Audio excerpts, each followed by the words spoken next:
أعوذ بالله من الشيطان الرجيم يا أيها الذين آمنوا اتقوا الله حق تقاته ولا تموتن إلا وأنتم مسلمون اللهم أنت ربي لا إله إلا أنت خلقتني وأنا عبدك وأنا على عهدك ووعدك ما استطعت أعوذ بك من شر ما صنعت أبوء لك بنعمتك علي وأبوء بذنبي فاغفر لي فإنه لا يغفر الذنوب إلا أنت اللهم إنا نسألك علما نافعا ونعوذ بك من علم لا ينفع اللهم علمنا ما yanfa'una. Ya Allah, ajarkan kepada kami apa-apa yang bermanfaat untuk kami. Amin. Wanfa'na bima 'allamtana. Dan jadikanlah bermanfaat apa-apa yang telah Engkau ajarkan kepada kami. Amin. Wazidna ilman, dan tambahkan ilmu kepada kami. Allahumma amin. Wahudan, tambahkan dan senantiasa berikan petunjuk hidayahmu kepada kami. Amin. Wa taufiqan, dan berikan kami kemampuan untuk mengamalkan apa-apa yang telah kami ketahui. Amin ya rabbal alamin. Hadirin sekalian, ibu-ibu dan bapak-bapak yang dirahmati oleh Allah, jamaah pengajian Masjid Namira Lamongan, yang semoga kita bersama senantiasa dimuliakan oleh Allah Subhanahu wa ta'ala. Yang mudah-mudahan kita senantiasa mendapatkan bimbingan dari Allah Subhanahu wa ta'ala, dan kita berdoa kepada Allah semoga semua di antara kita yang hadir maupun yang menyaksikan lewat YouTube Namira Lamongan, semuanya oleh Allah dikaruniakan kematian yang husnul khatimah. Amin ya rabbal alamin. Ibu-ibu kalau maju hati-hati, biasanya dompetnya ketinggalan. Iya, dompet ketinggalan, HP ketinggalan, nanti malah jadi masalah. Akhirnya nggak jadi ngaji suudon. Mana yang nampak wajah pencuri ini? Jadi bingung ya. Jadi kalau maju, jangan lupa dompet juga dibawa, HP dibawa. Yang paling penting kunci rumah. Ya, kunci rumah juga dibawa. Jangan sampai nanti Anda nanti malam nginep di sini, kan tidak enak ya. Hadirin sekalian, puji dan syukur alhamdulillah kita haturkan kepada Allah atas semua nikmat yang Allah karuniakan kepada kita, wabil khusus nikmat diberikan usia sampai detik ini. Ini nikmat yang luar biasa yang tidak bisa kita hitung pakai uang. Nah, perhatikan. Boleh jadi karena kita tidak mensyukuri nikmat pasangan dan rumah tangga itu. Nah, sekarang nanti Anda pulang ya, jangan sekarang. Nanti pulang, silakan dibuka dalam surat Ar-Ra'du. Surat apa? Ar-Ra'du ayat yang ke-11. Surat Ar-Ra'd ayat 11. Di mana pada ayat ini Allah mengatakan, Innallaha la yughayyiru ma biqaumin hatta yughayyiru ma bi anfusihim. Allah tidak akan merubah keadaan suatu kaum sampai mereka sendiri yang merubah keadaannya. Betul enggak? Dan ayat ini banyak salah tafsir. Rata-rata ayat ini dipakai oleh siapa? Motivator. Kalau bukan kita, siapa lagi? Waduh. Tidak baca tafsir, sok-sokan pakai ayat. Ini ruwet. Padahal ayat ini artinya, Innallaha la yughayyiru ma biqaumin hatta yughayyiru ma bi anfusihim. Allah tidak akan merubah nikmat. Itu artinya, sampai kalian yang menjadikan Allah pantas mencabut nikmat itu. Jadi arti ayat ini, Innallaha la yughayyiru ni'matan an'amaha ala abdin hatta yughayyiru ma bi anfusihim. Kalau Allah sudah kasih nikmat kepada panjenengan, nikmat itu sama Allah tidak akan dicabut, tidak akan. Terus Ustadz, kok nikmatnya hilang? Kok bahagia saya berkurang? Kok kesehatan saya menurun? Itu karena Anda sendiri yang tidak mensyukuri nikmat itu dengan benar. Sampai akhirnya Allah merasa pantas nikmat itu untuk dicabut. Nah maka pentingnya kita bersyukur itu supaya apa? Kalau syukur kita benar, maka nikmat yang sudah Allah beri sama Allah tidak akan ditarik kembali. Nah termasuk nikmat kebahagiaan di dalam rumah tangga. Termasuk nikmat apa?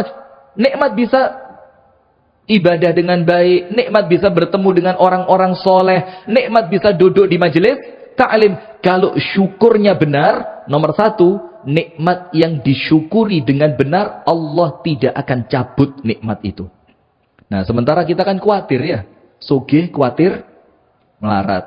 Sehat khawatir sakit. Punya istri khawatir nambah. Punya istri khawatir istrinya hilang, suaminya meninggal segala macam. Kita punya anak, kita khawatir anak kita meninggalkan kita. Kita punya semua khawatir isinya dunia ini ya. Maka bagaimana biar tidak khawatir? Syukurnya harus benar. Nomor dua. Kalau kita bersyukur kepada Allah dengan syukur yang benar, selain syukur itu menjadikan nikmat akan tetap berada di sisi kita. Yang kedua apa? Asyukru miftahuz ziyadah. Syukur itu hadirin, kunci ditambahkannya nikmat oleh Allah. Maka kalau Anda kepingin mendapatkan tambahan nikmat, rumah tangganya tambah bahagia, rezekinya tambah berkah, kesehatannya semakin prima, maka nikmat yang sudah ada itu disyukuri dengan benar. Maka kalau Allah lihat, oh kamu dikasih sedikit, pinter bersyukur, ditambahi. Tak kasih contoh. Panjenengan sama saya dikasih pulpen, tak kasih pulpen. Pak, tak kasih pulpen. Sudah. Ketika saya kasih pulpen, yang mungkin pulpen ini murah, paling piro sih 10.000. Iya, tidak sampai bahkan. Sekarang banyak pulpen harga 1.500. Ternyata terima kasihnya panjenengan kepada saya dengan pemberian yang saya anggap tidak seberapa. Ternyata matur suwune panjenengan itu ngelegakno hati. Masya Allah Ustaz, ini pulpen yang lama saya kepingin ini. Saya cari kemana-mana tidak ketemu. Lah kok pas sama Ustaz dikasih. Terus pulpennya dipakai nulis. Pulpennya kemana-mana dibawa. Terus nama saya disebut terus. Ini loh pulpen pemberian dari Ustaz Rifki. Kira-kira saya yang ngasih seneng tidak? Besok tak tambahi tidak? Tak tambahi. Saya karena apa? Karena bukan saya kepingin ngasih panjenengan. Bukan. Tapi karena saya seneng cara panjenengan berterima kasih kepada saya. Dan kira-kira seperti itu Allah Ta'ala. Tanpa keinginan kita menyamakan antara Allah dengan makhluknya. Nah, maka Allah itu sama hadirin ngetes. Dikai titik dhisik. Lah kalau dikasih sedikit tidak bisa bersyukur, Allah takut nanti nikmat ini menjadi sumber azab. Maka sama Allah, ya wes titik gak pinter mensyukuri kok, gak usah ditambahi. Tapi ketika Anda dikasih sedikit, terima kasihnya luar biasa. Jadi bahan untuk ibadah, senantiasa menyebut nama Allah. Terima kasihnya kepada Allah maksimal. Allah bilang, ini orang pantas ditambahi. Dan itulah tafsir ayat Al-Quran. La in syakartum la azidannakum. Tapi ingat, tambahan yang Allah janjikan, ibu-ibu, bu, kuenya sudah dimakan? Bu, saya tidak paham. Ngaji sama ibu-ibu ini rada bingung saya. Antara konsentrasi, ngantuk, terkesima, bosen itu tidak beda. Podo kabeh. Ekspresinya sama. Ibu-ibu yang mana? Begini. Ingat. Tambahan yang Allah janjikan. La in syakartum la azidannakum. Yang kita pahami apa? Kalau sehat, disyukuri tambah sehat. Istri satu disyukuri jadi 2. Rumah punya 1 disyukuri jadi 3, 4, 5. Lah, jangan mikir itu. Anda buka tafsir Ibnu Katsir. Tambahan yang Allah janjikan, dan ingat, innallaha la yukhliful mi'ad. Kalau Allah sudah berjanji, Anda mau ndonga di sepertiga malam terakhir, ya Allah ingkari janjimu. Allah tidak bisa. Karena merupakan sifat mustahil bagi Allah itu mengingkari janji. Nah, tapi ingat, yang Allah janjikan bukan nikmat yang seperti Anda bayangkan. Tapi disebutkan oleh Ibnu Katsir, la in syakartum ala ni'mati la azidannakum ala ta'ati. Kalau nikmatku, kata Allah, engkau syukuri dengan benar, aku tambah kekuatanmu dalam taat kepadaku. Yang Allah tambah apanya? Yang Allah tambah apanya, ibu-ibu? Bu, taat. Ketaatan kita kepada Allah, yang itu yang Allah tambah. Itulah kenapa Nabi Muhammad semakin bersyukur, sholat tahajudnya semakin abuh sikili. Betul apa enggak? Kenapa? Ketika Ibunda Aisyah tanya, kok sampai capek begini sih suamiku?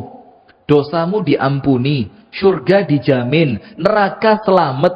Kok sampai sholat sampai kakimu apa? Bengkak. Jawabannya Rasulullah apa? Mosok saya ndak pantas jadi hamba Allah yang pandai bersyukur. Nah, karena sholatnya diniatkan untuk bersyukur, karena ibadahnya diniatkan untuk bersyukur, maka sampai akhir hayat ibadahnya Rasulullah jempolan. Nah, maka hadirin, itulah pentingnya kita bersyukur. Nomor satu, supaya nikmatnya tidak dicabut. Nomor dua, kalau syukurnya benar, ibadahnya insya Allah senantiasa istiqomah. Salawat beriring salam semoga tercurahkan kepada uswah kita, Nabi besar, Nabi agung, An-Nabi Muhammad sallallahu alaihi wasallam, beserta seluruh keluarganya, beserta seluruh istrinya, beserta seluruh sahabatnya, dan seluruh di antara umat dan pengikutnya yang setia menjalankan sunnah, menjalankan tuntunan dan ajarannya ila yaumil qiyamah. Hadirin sekalian, tema kita di malam hari ini adalah kunci penguat hati. Lihat sekarang. Hati ini, insya Allah panjenengan semua sudah paham. Tapi kemudian kita mau memberikan pengulangan dan tidak usah khawatir. Allah yang mengatakan di dalam Al-Quran, fadzakir fa inna dzikra tanfa'ul mu'minin. Terus ingatkan, terus ulangi, terus dibaleni. Karena selama yang mendengarkan orang yang beriman, maka pengulangan itu akan terus mendatangkan manfaat. Tapi kalau yang dengerin bukan orang beriman, ala iki maneh. Lho iki wingi koyo wis diceramahno. Wah aku wis ngrungokno di YouTube Ustaz Rifki. Lah wingi yo di baleni maneh. Wingi Ustaz iki wis ngomong podo. Lah kalau begitu Pak, pengajian sepi Pak. Kenapa? Karena yang diceramahkan oleh para ustadz itu Pak, ilmunya tetap mulai zaman Nabi Muhammad sampai sekarang nggak berubah. Al-Qur'annya sama, hadisnya juga sama. Lah kalau kita tidak mau adanya pengulangan, lah ya wes golek ilmu anyar ae. Iya, melok Gus Samsudin. Atau kita mau apa? Ilmu kebal tusuk jarum, ya itu anyar itu.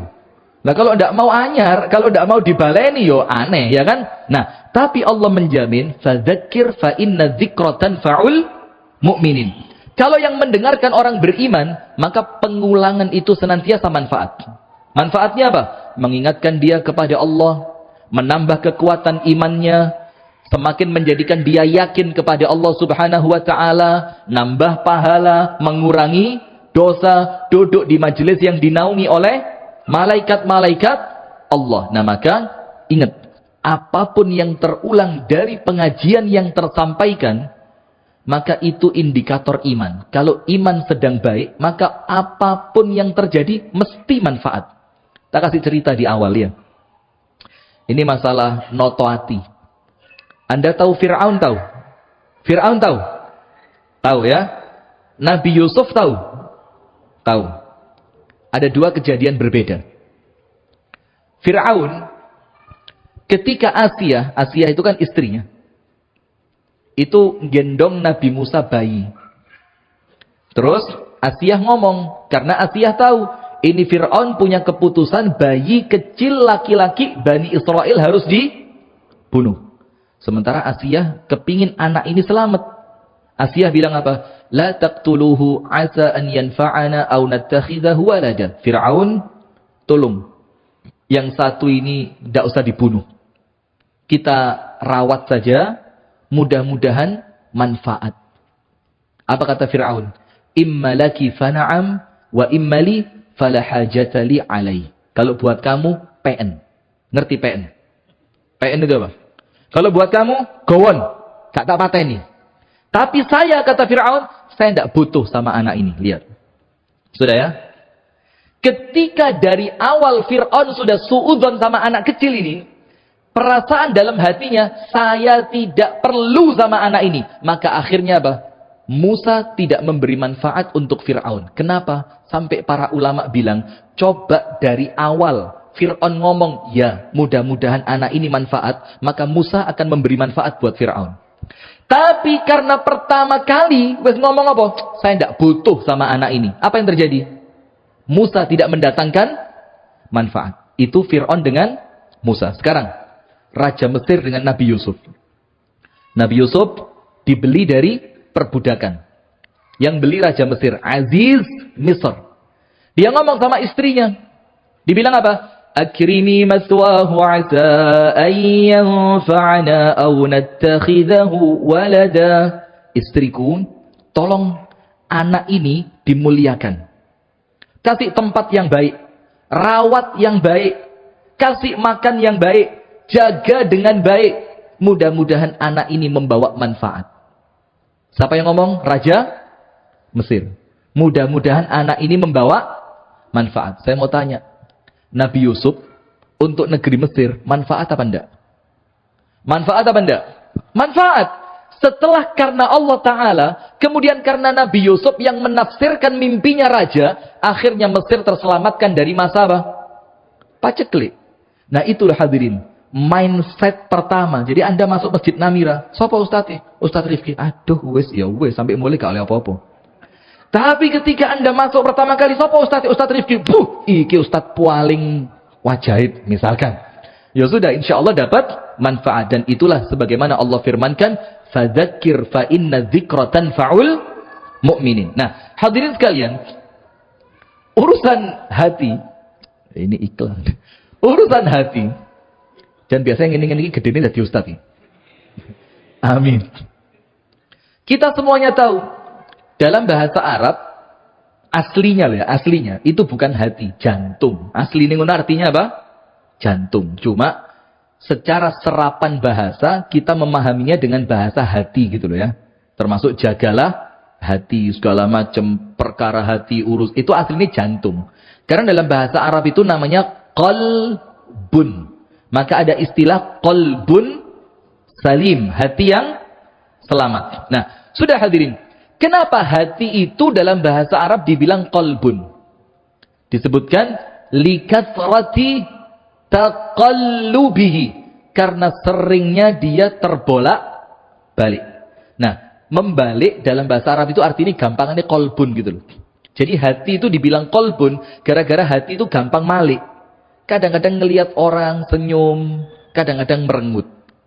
Kadang-kadang kedatangan tamu dengan sukarela melayani dengan sepenuh hati. Kadang-kadang anaknya dikawan ngomong, bapak gak ono. Coba. Iya enggak? Kadang-kadang ketemu teman lama, seneng, bahagia. Kegelean ketemu suwe-suwe, bosen. Nah, itulah hati. Karena dia terbolak-balik. Kadang-kadang sholat sampai nangis. Kadang-kadang imam baca, inna a'toina aja jari kedawan. Itu hati ini. Kadang-kadang puasa Senin Kemis, itu rasanya koyok, ya Allah mosok meni gak poso rek. Meni kepingin poso. Karena dia puasanya, Daud, ya kan? Sehari puasa, sehari tidak. Pas hari tidak puasa, kepingin atine kepingin poso. Kadang-kadang ayamul bid itu loh, krosok kayak tadi singkat aja sedino elek iso. Itu namanya hati. Dia kadang-kadang baik, kadang-kadang buruk. Kenapa begitu? Karena disebutkan oleh An-Nabi sallallahu alaihi wasallam, hati manusia itu terletak di antara dua jemarinya siapa? Allah Ta'ala. Tanpa menyerupakan antara Allah dengan siapa?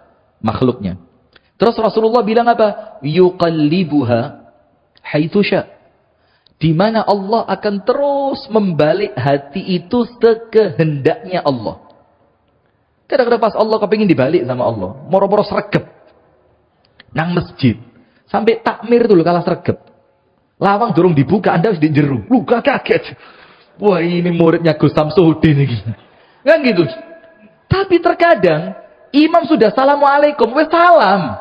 Sik melaku teko tempat wudu kelemar. Karena sama Allah dibalik. Nah, itulah hadirin sekalian, maka kita perlu tahu, hati-hati loh ya. Yang sekarang pengajian belum tentu meninggalnya husnul khatimah. Yang malam ini ada di tempat-tempat yang tidak baik, bisa jadi meninggal sama Allah dikasih ampunan. Kenapa? Karena urusan hati adalah sesuatu yang paling tidak bisa ditebak. Kadang sehat, kadang sakit, kadang semangat, kadang males, kadang dermawan, kadang pelit, kadang sopan, kadang kurang ajar, kadang emosional, kadang sabar. Itulah hati. Maka istri kalau ngomong sama suami tidak boleh sembarangan. Lihat suasana hatinya dulu. Pas enak, pas tenang, sore-sore, tidak ada beban, diajak ngomong. Suami juga begitu mengingatkan istri, cari suasana yang enak.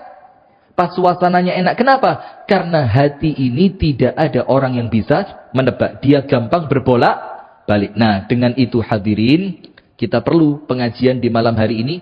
Apa sih Ustadz kunci yang akan menjadikan hati saya ini terus kuat? Yang menjadikan hati kita terus apa? Kuat. Karena orang itu namanya iman, ada kadang-kadang naik, kadang-kadang turun. Al-imanu yazidu wa yanqus. Kadang-kadang dia naik, semangat, ada perempuan dah pakai jilbab, gak kepingin ditelok.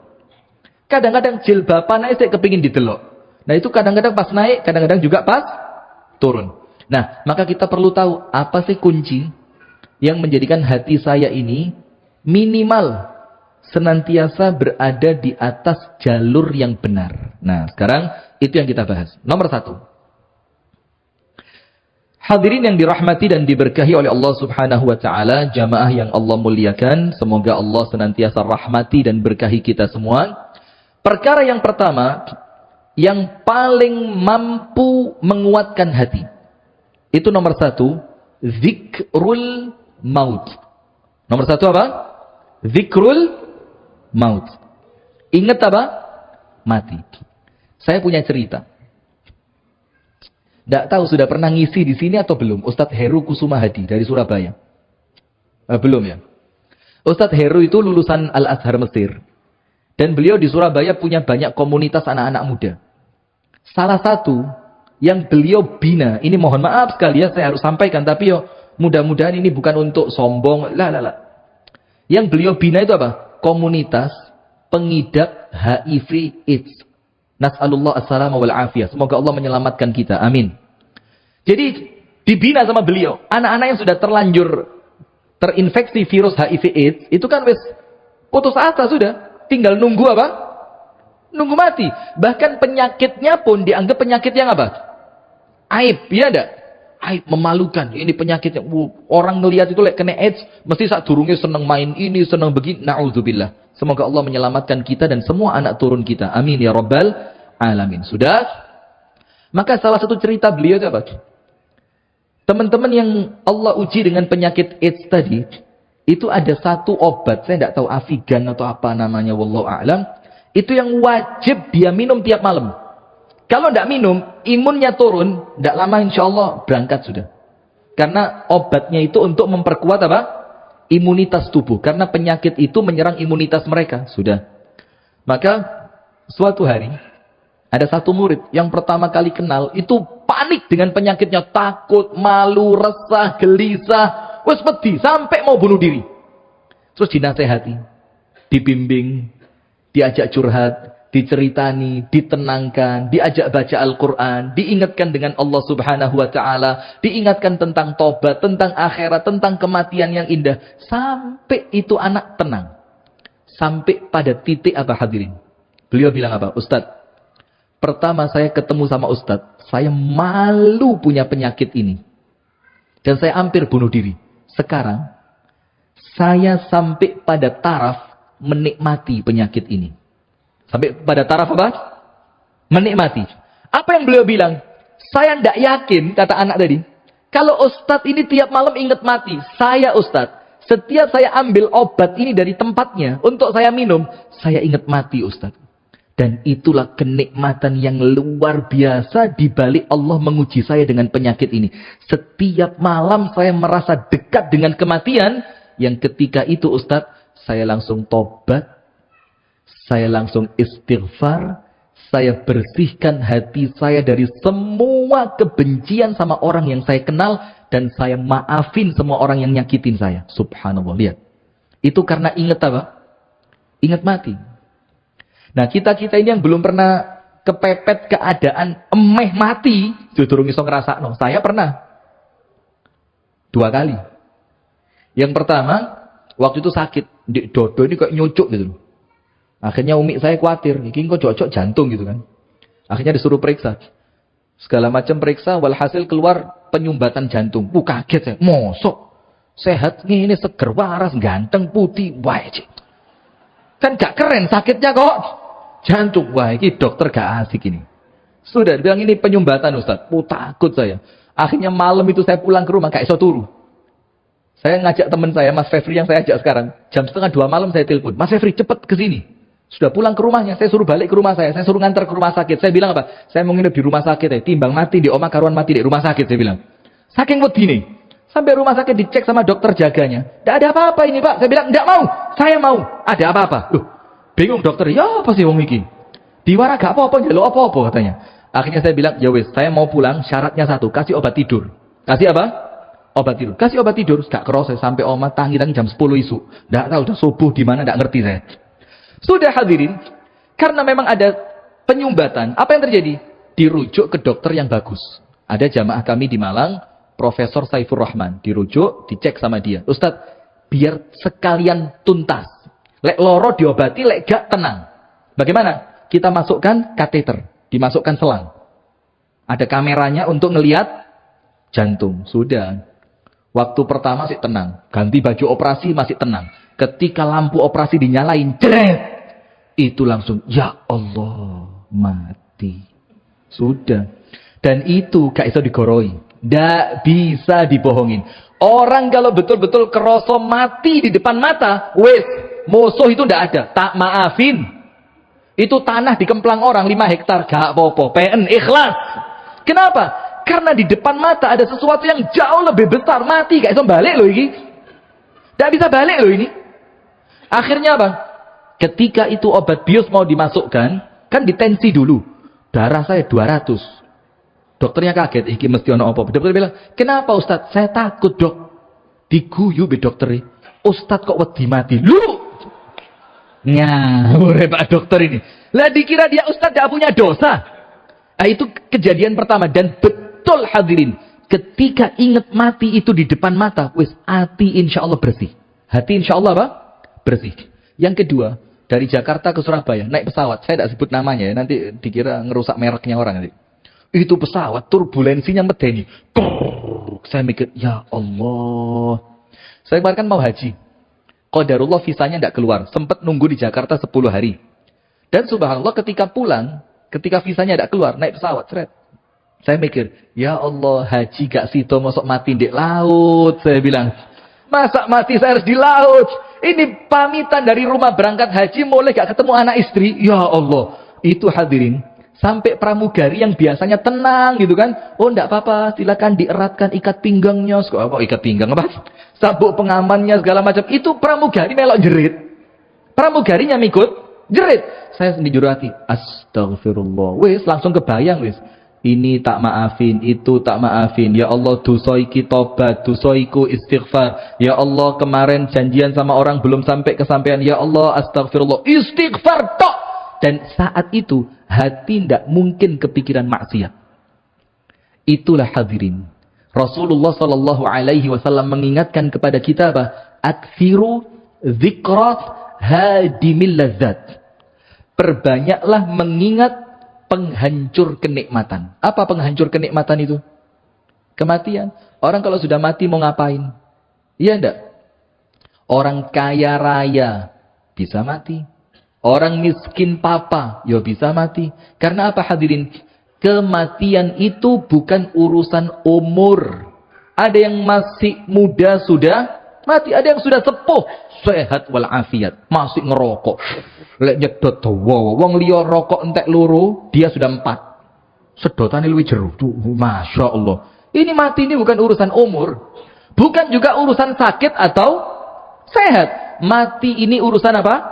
Ajal. Maka nomor 1, kalau kita kepingin hati kita terus kuat, istiqomah, ndak kepingin sing macem-macem, ndak kepingin nyakitin orang, ndak kepingin iri sama orang, ndak kepingin ganggu orang, kepinginnya senantiasa sujud, duduk, rokok, ngaji, taat.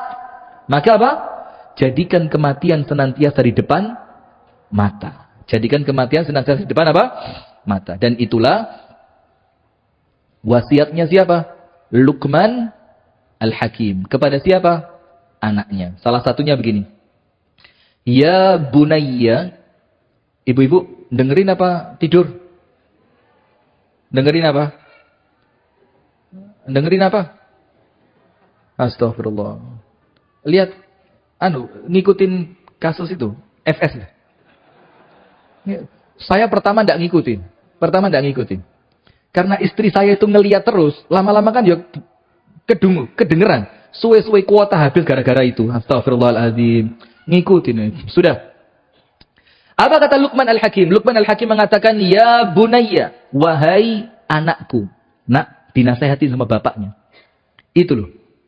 Dari sini Pak, dalam dunia parenting Islami, ternyata nasihat bapak ke anak itu jauh lebih masuk dibanding ibu ke anak. Walaupun kedekatan seorang anak itu lebih dekat sama siapa? Ibunya. Tapi kalau sama bapak, kenapa begitu? Karena bapak itu tidak tahu sing macam-macam be anake. Bapak itu lek ngomong be anake, lek gak ngamuk, nuturi. Maka ketika bapak itu ngomong sama anak, maka pasti ada yang penting. Itulah kenapa Luqman Al-Hakim itu ketika menasehatkan kepada anaknya, nasihatnya keren-keren.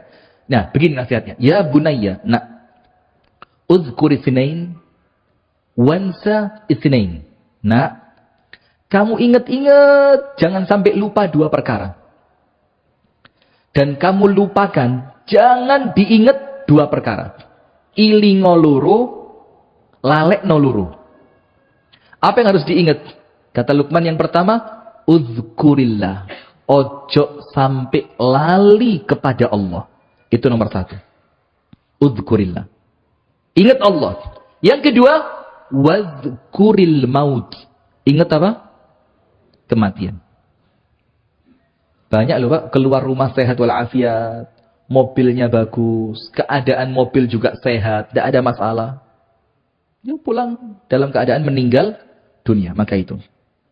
Dan lupakan 2. Apa yang harus kamu lupakan? Insa. Ihsanaka ilal ghair. Lupakan kebaikanmu kepada orang lain. Karena mengingat kebaikan bukan tugas kita. Tugasnya Allah itu. Lupakan apa? Kebaikanmu kepada orang lain.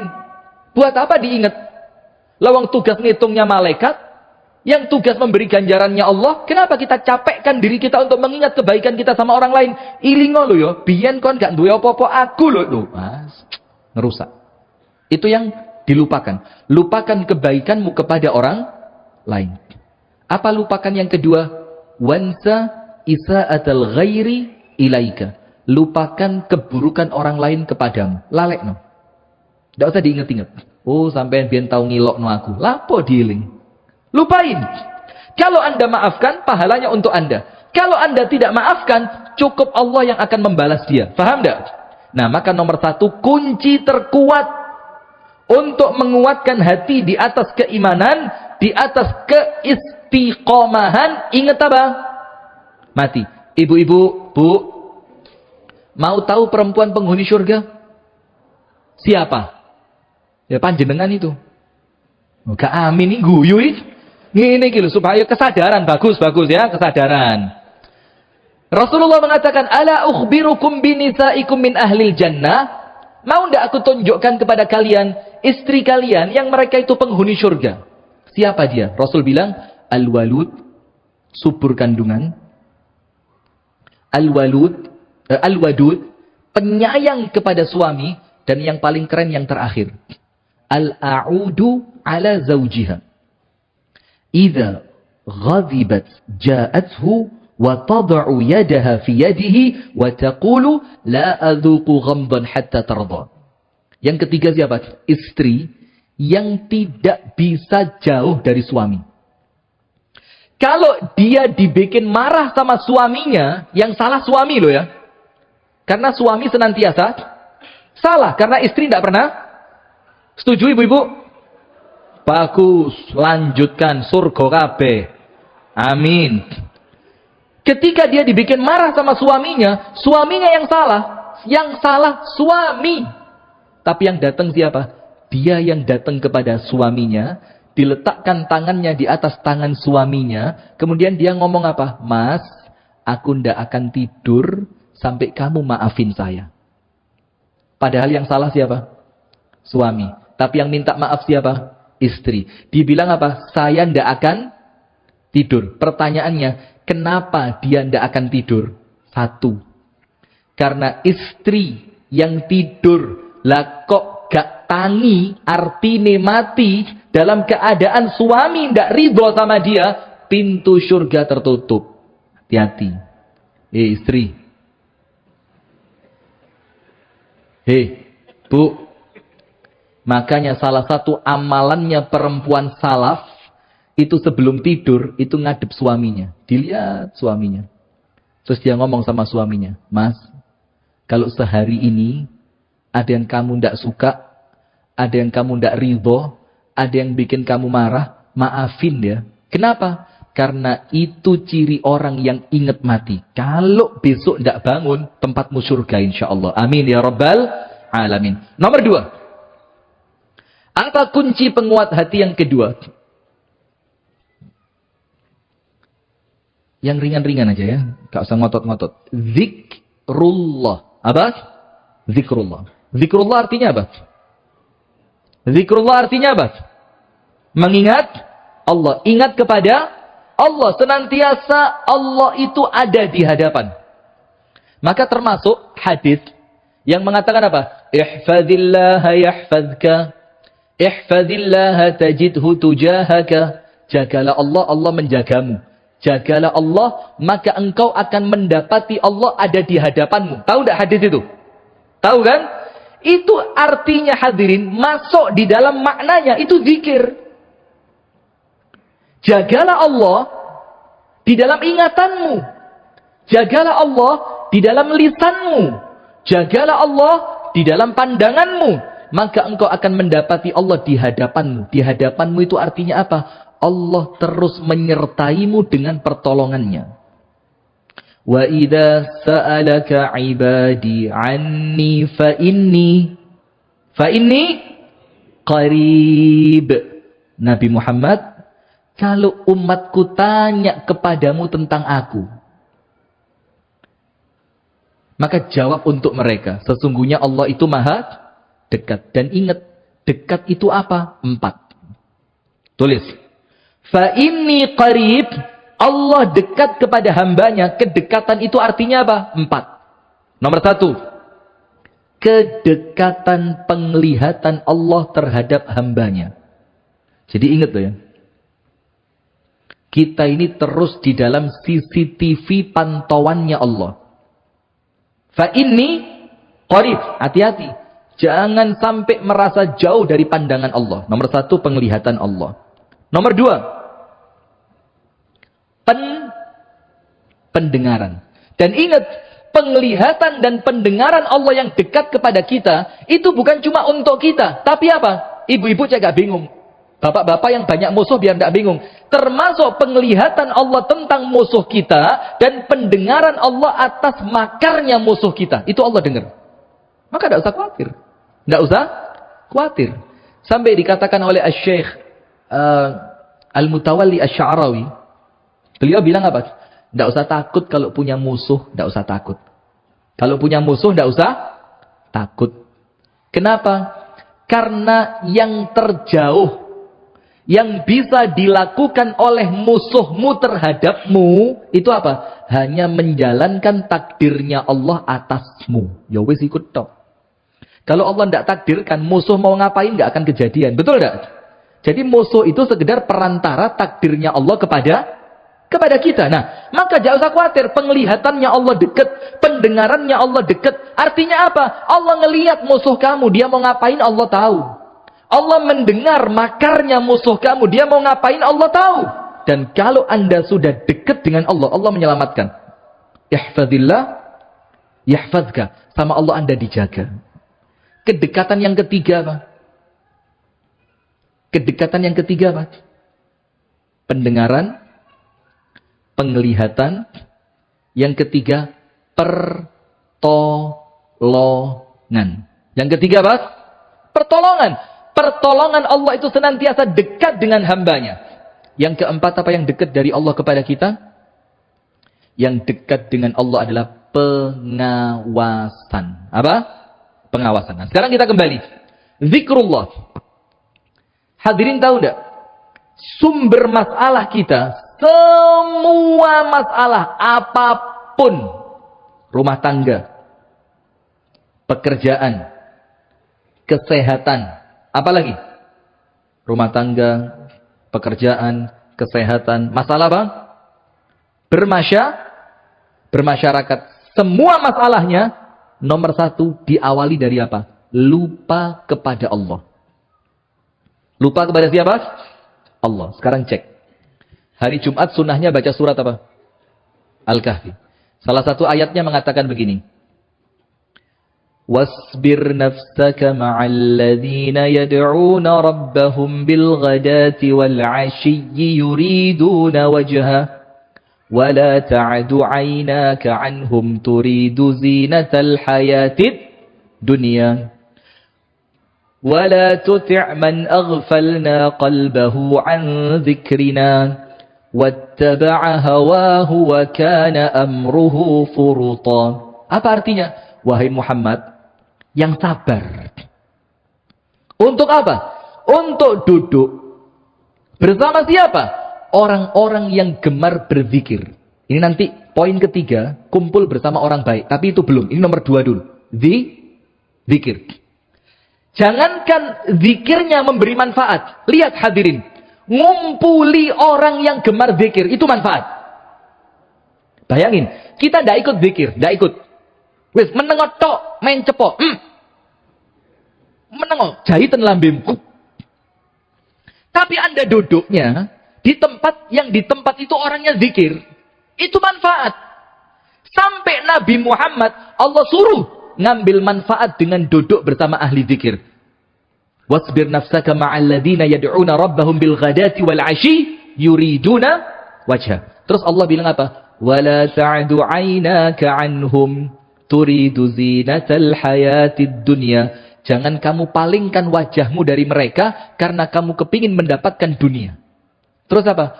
Wala tuti' man aghfalna qalbahu 'an dzikrina. Jangan kamu ikuti orang yang hatinya kami bikin lupa kepada kami. Ingat, yang bikin lupa kepada Allah siapa? Allah sendiri. Karena apa hadirin? Pelan-pelan, saya kecepatan. Biar panjenengan paham pelan-pelan. Gini. Wala tuti' man aghfalna qalbahu an dzikrina. Jangan kamu ikuti orang-orang yang hatinya kami bikin lalai dari mengingat kami. Berarti yang menjadikan mereka lalai mengingat Allah siapa? Allah kan? Nah sekarang lihat.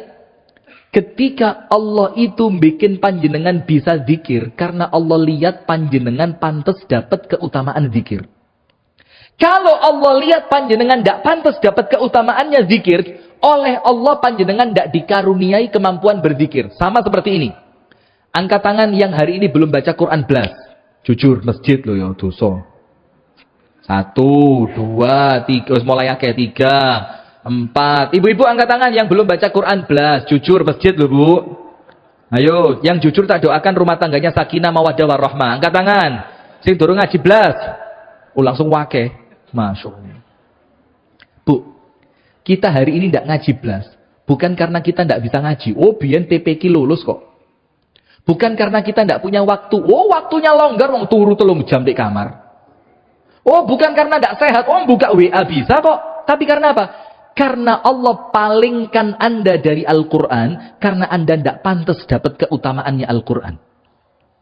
Jadi bukan karena tidak bisa, tapi karena keutamaannya Al-Quran tidak pantas Anda dapatkan. Maka oleh Allah Anda dipalingkan dari membaca Al-Quran. Sama seperti zikir. Allah bilang apa? Zikir itu kan keutamaannya besar. Salah satunya apa? Ana inda dhanni abdi bi, kata Allah. Aku sesuai prasangka siapa? Hambaku. Wa ana ma'ahu idza dzakarani, dan aku akan terus nolong dia, kata Allah. Terus tak tulungi dia. Selama apa? Selama dia mengingat aku. Sekarang, selama dia ingat sama Allah, Allah bakal apa? Nulungi dia kan? Kalau Allah yang nolong, ada yang bisa ngalahin? Tidak ada. Nah, tapi hadirin ingat, keutamaan yang besar ini tidak Allah berikan kepada semua orang. Maka Allah bilang apa? Jangan kamu ikuti orang-orang yang hatinya aku bikin lalai dari mengingatku.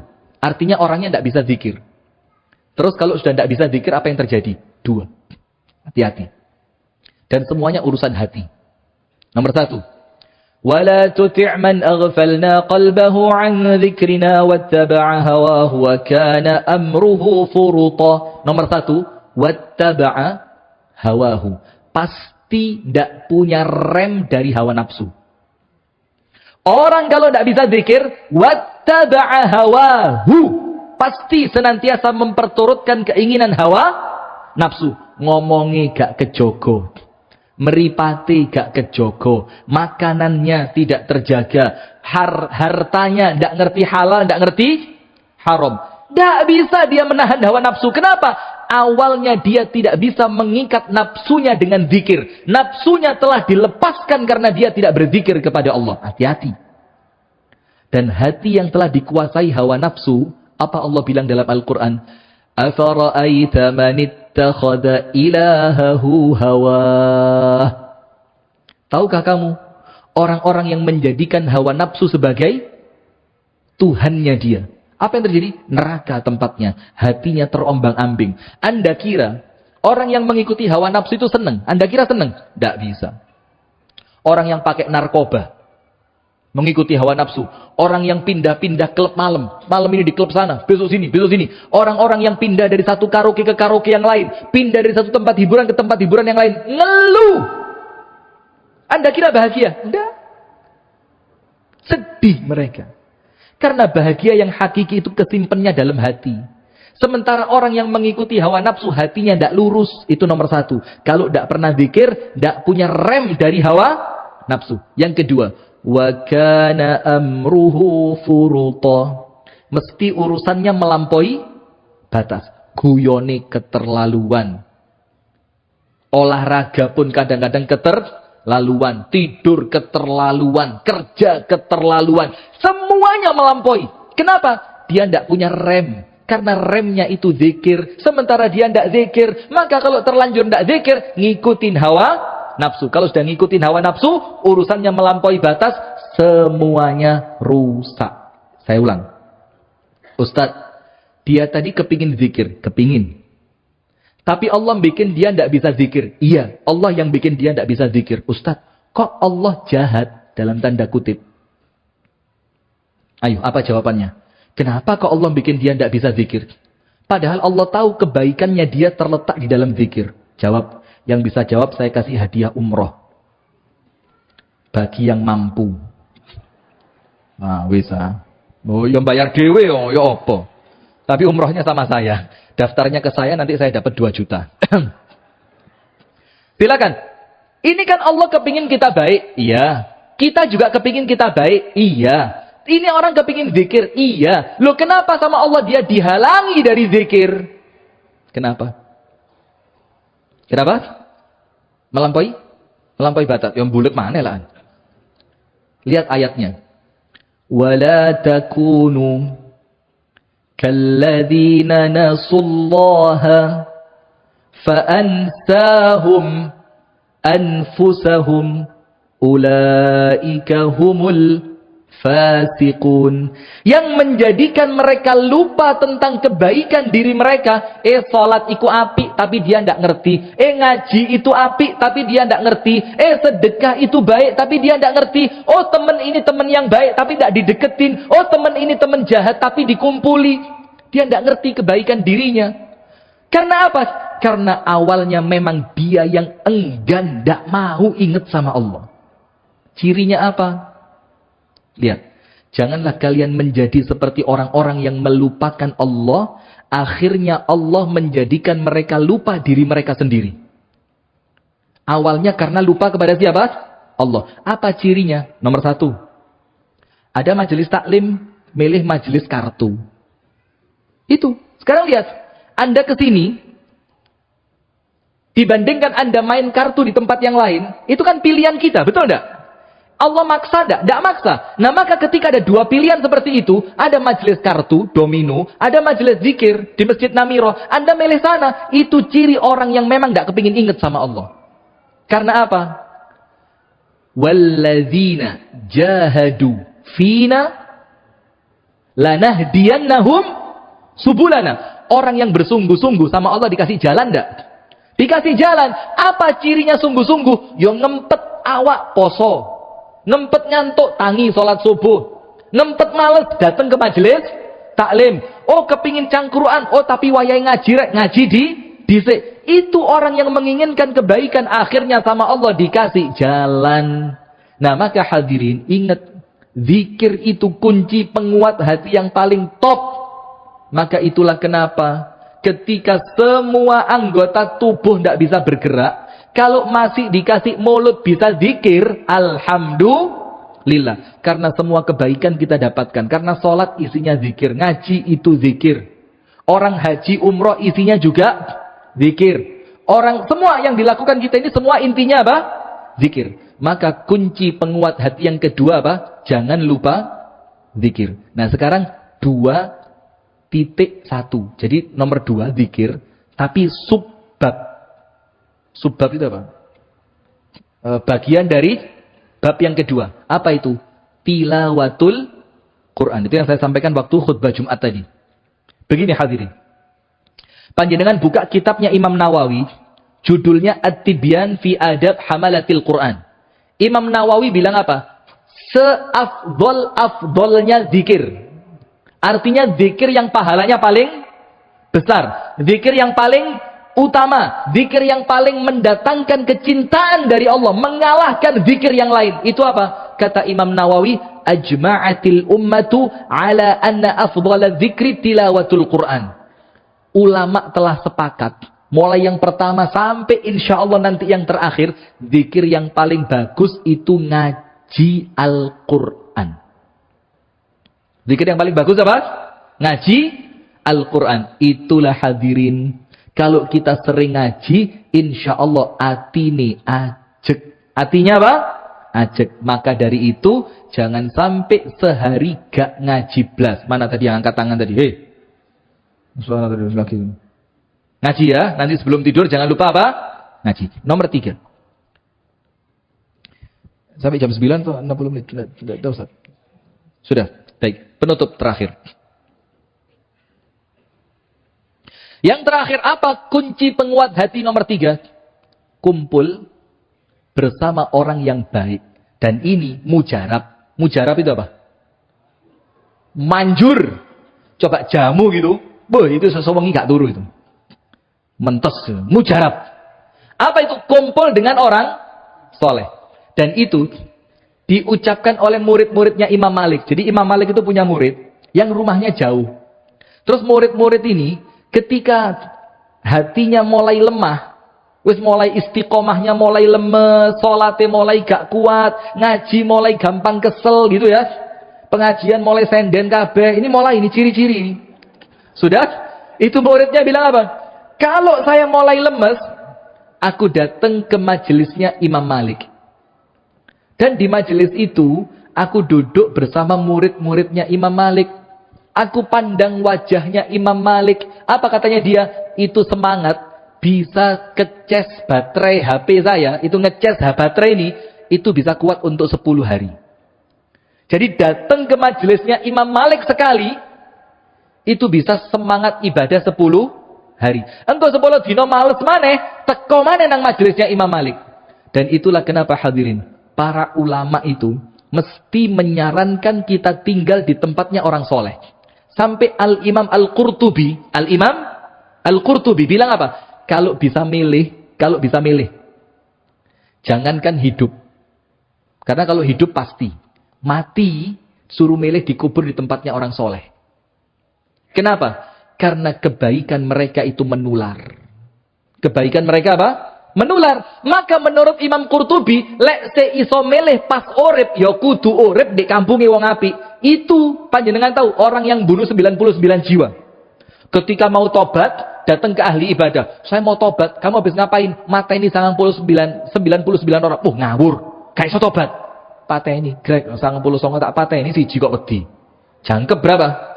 100. Datang lagi ke tempatnya orang alim. Tadi ahli ibadah, tidak ngerti ilmu. Sekarang datang ke orang yang ngerti ilmu. Tanya, saya mau tobat. Kamu habis ngapain? Bunuh 100.